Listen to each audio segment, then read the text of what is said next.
Hello everyone, today I will discuss method local inner class. So in the previous lecture I have discussed about method local inner class with two examples where we can declare the method local inner class. How can I declare the method local inner class? Whether we can declare inside a method or not, or whether the method is inside a instance method or it's a static method. There are so many things we have discussed, and so many important points I have discussed regarding this method local inner class. Okay, and in this lecture we will continue our discussion with another example. So let me think about the third example. In the previous example we seen that whenever we want to access a variable which is non-static, there is a compilation error, because if I want to access within a static local inner class. Okay, so if within a static method the class is declared as a method local inner class, then static method inner local class will give me the problem regarding the compilation error. So we can say that if we declare a inner class inside the method, then from directly we can access both the static and non-static member. But whenever we declare inside a static method, the inner class is declared that we cannot access the non-static variable. So if we declare a inner class inside a static method, then we cannot access only the static member of outer class directly from the method local inner class. So how can I ensure that if I want to access this type of situation? So let me take another example. This is the third example of inner class. So where if I want to access a instance variable which is defined inside a method. Okay,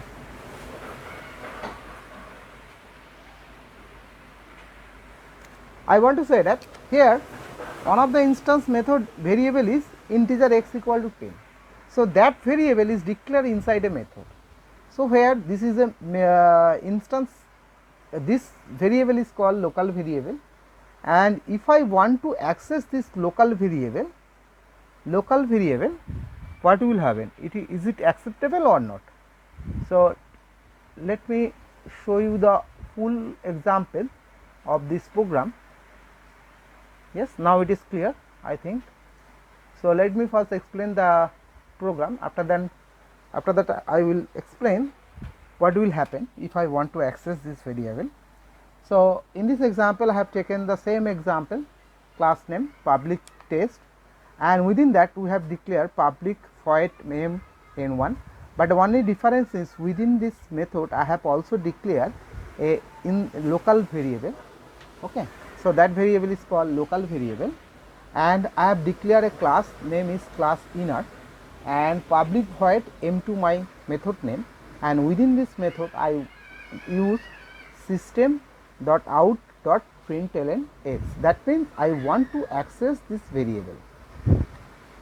Okay, so I want to access this method local variable, and after that we have created inner I equal to new inner and I dot m2. If I want to access this m2 method, okay, then what will happen? Okay, next public static void main string args test t equal to new test t dot m1, right?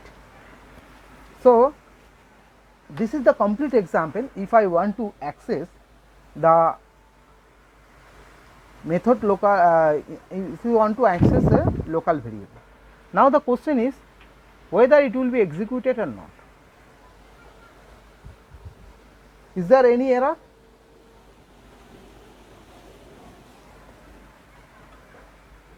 No, we cannot access a local variable within a method which is a method local inner class. So that one is wrong. So it will give me an error, compilation error. Why? Because we know that what will happen if I declare a local variable, so it is always is stored in my stack. So I can write like this, stack x equal to, for example, 10. So local variable we know that store in our stack. But if I want to create the object, so object is created in my heap area, right? Heap area. Okay.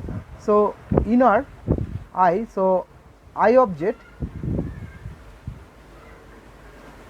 that object, inner object, we can say that inner object is created within a heap area. Okay. And we know that whenever the method is lifetime is when we call the method, and after finish the method there is a no lifetime exists of the local variable. So that means when the operation of local method, or we can say instance method, is finished, the lifetime of variable x will be gone. So it means that whatever the content in my stack, the local variable content will be lifetime will be finished, right? So scope of the variable is limited to the lifetime of this method, right? And but the instance variable which are declared, or we have just created this object, so object stored in my heap area, okay? And it may be happen that the object will be present in my heap area. If someone is called through this object, directly call this method. So if I call directly through this m1 method, I dot, if I call the m2 method, what will happen? The variable x is not present because the lifetime of variable is already gone. So it will give a compilation error, that's why, right? So what is the solution is that if I want to declare a variable within a method, and that method variable cannot be accessed within my inner class, so the next solution is, if I declare the variable as a final, okay. So if I declare this variable as a final, then we can access this. So final int x equal to 10, then we can access it. Why?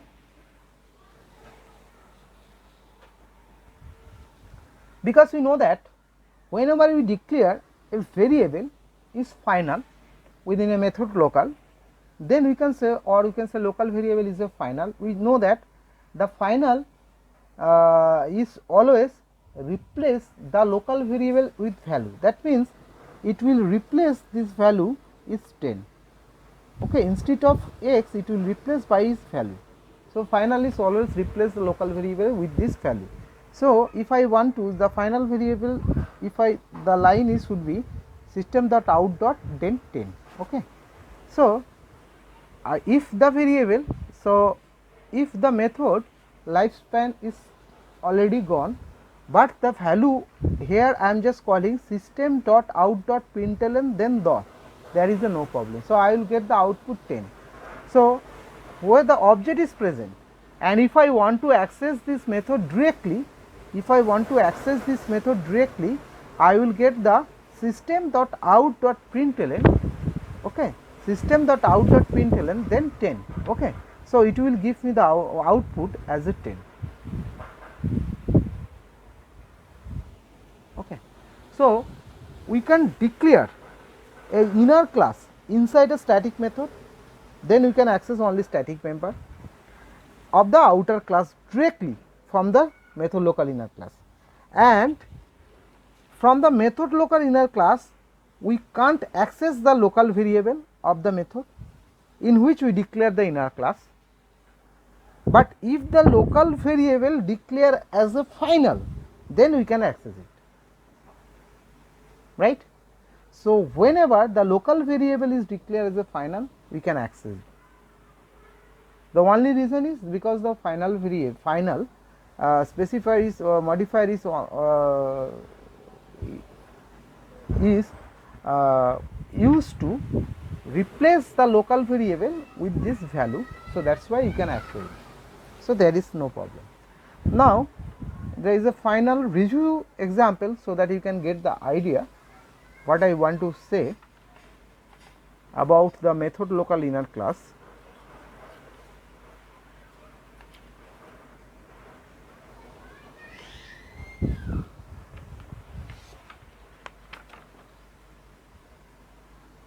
this is example 4. It's not a complete example, it's a piece of code where I want to declare, I have already declared a class name class test, where one of the variable int I equal to 10, another variable static int j equal to 20.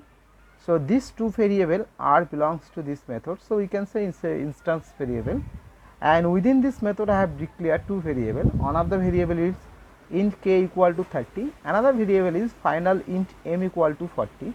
So these two variable, and within I have just declared a method local inner class, and within this class I have declared a method, for example m2, where public void m2,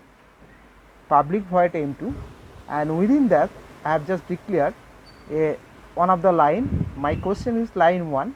So in line 1, which line will be executed, whether we can access the value of I, or whether we can access the value of j, or whether we can access the value of k or m. So which one is correct and which one is wrong? If it is correct, why it is correct? If it is wrong, why it is wrong?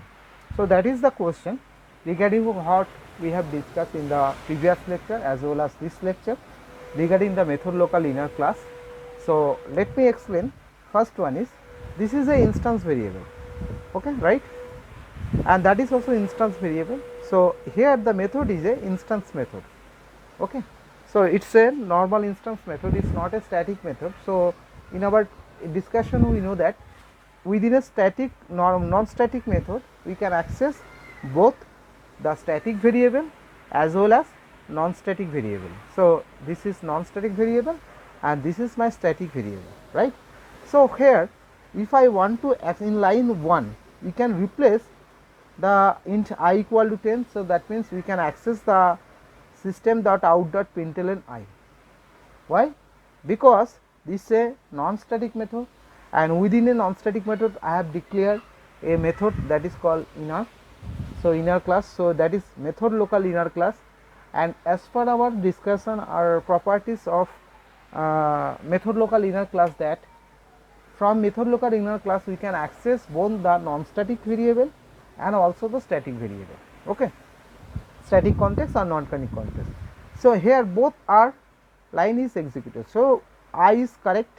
So if I place this line, if I want to access system.out.println I within this bracket, so if I write like this system.out.print, if I write I, that is okay, we can access it, the value of the variable will be accessed.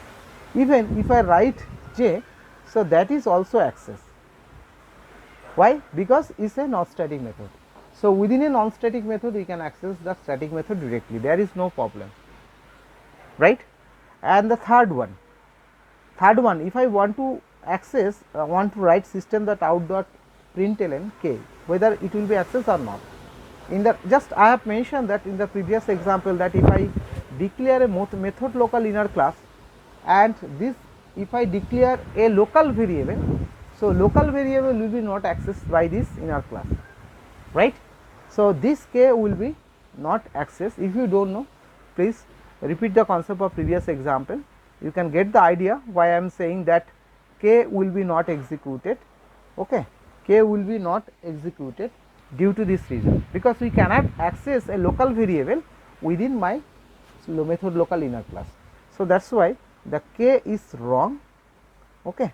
And the last one, if I declare the variable as a final, local variable as a final, so we can access it.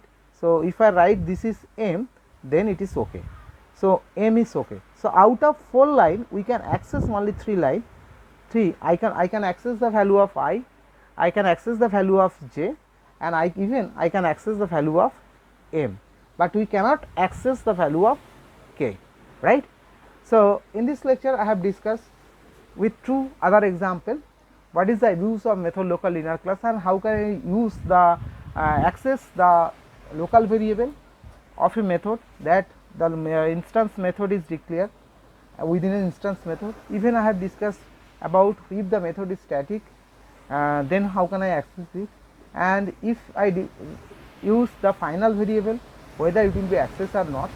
And in the last example we just review overall discussion of method local inner class, where we can access the non-static variable, where you can access the static variable, or how can I access it, whether we can access the method local variable, or whether we can access the final variable. From this example we can summarize all the discussion in our previous lecture as well as this lecture. In next lecture I will discuss whatever I have discussed, the 4 example I will show with an coding example, so that you can get the idea, complete idea about the inner class. Thank you.